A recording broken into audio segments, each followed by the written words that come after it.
नमस्कार. इझी कुकिंगमध्ये आपलं स्वागत. आज आपण बनवणार आहोत एक गोड पदार्थ, रसमलाई.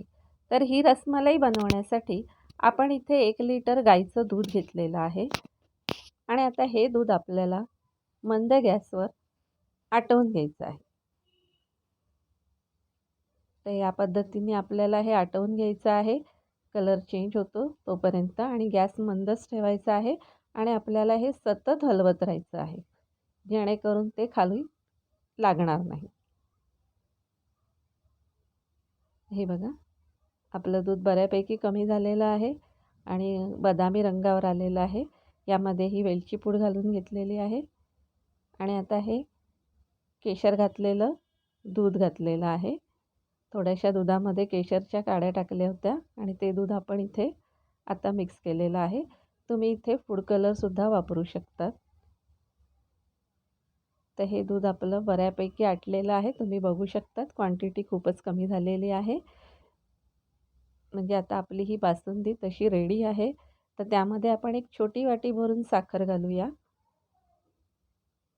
आणि साखर घातल्यानंतर सुद्धा आपल्याला हे थोडा वेळ गॅसवर ठेवायचं आहे, सतत हलवत. थोडंसं म्हणजे अजून हे दूध आटेल, घट्ट होईल. आणि आता आपण त्यामध्ये हे बघा आटलेलं आहे. थोडेसे पिस्त्याचे काप घालून घेतले आहेत आणि आपली बासुंदी आपण साईडला ठेवून दिली. तर इथे मी आता हे 100 ग्रॅम पनीर घेतलेलं आहे. तर हे पनीर आपल्याला चांगलं मोकळं करून घ्यायचं आहे.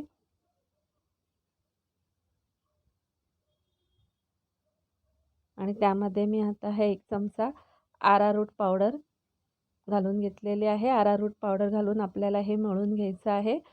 araroot पावडर नसेल तर तुम्ही इथे कॉर्नफ्लॉवरसुद्धा घेऊ शकतात आणि आपल्याला हे चांगलं मळून घ्यायचं आहे. या पनीरमधल्या ज्या गाठी आहेत त्या आपल्याला मोडून घ्यायचं आहे.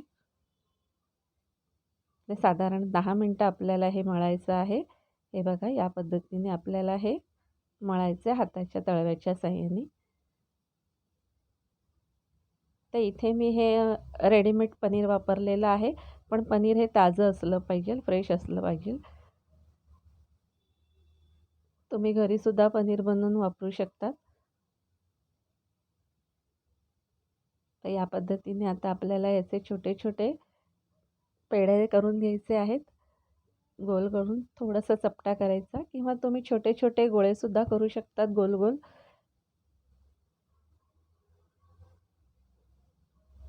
पनीर आपल्याला खूप छान मळून घ्यायचं आहे. तर हे आपले झालेले आहे आणि आता आपल्याला 1 कप मी इथे साखर घेतलेली आहे आणि त्यामध्ये साधारण 6 कप पाणी घातलेलं आहे.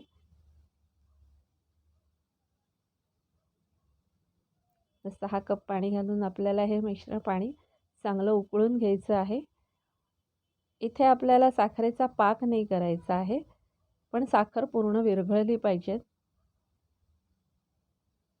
आणि पाण्याला छान उकळी येऊ द्यायची.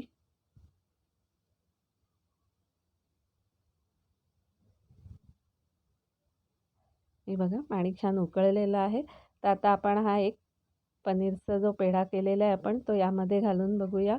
एक घालायचा आणि तो जर विरघळला तर मग आपण त्यामध्ये थोडंसं araroot पावडर किंवा कॉर्नफ्लॉवर मिसळून घ्यायचं.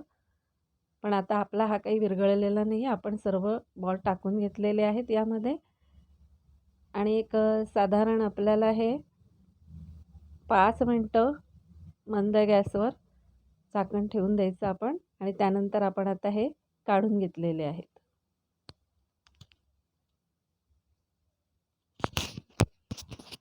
यामधलं पाणी आपण साखरेचं पाक आहे, थोडेसे हलक्या हाताने आपल्याला हे दाबून घ्यायचे आहे. जास्त जोरात नाही दाबायचे, कारण नाहीतर मग ते फुटतील. ते बघा, हे थोडेसे आपण दाबून घेतलेले आहेत आणि आपण ही जी बासुंदी बनवून घेतली होती,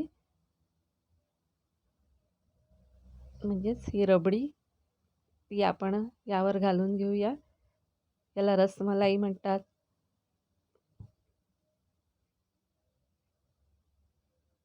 ते या पद्धतीने आपली ही रसमलाई तयार आहे.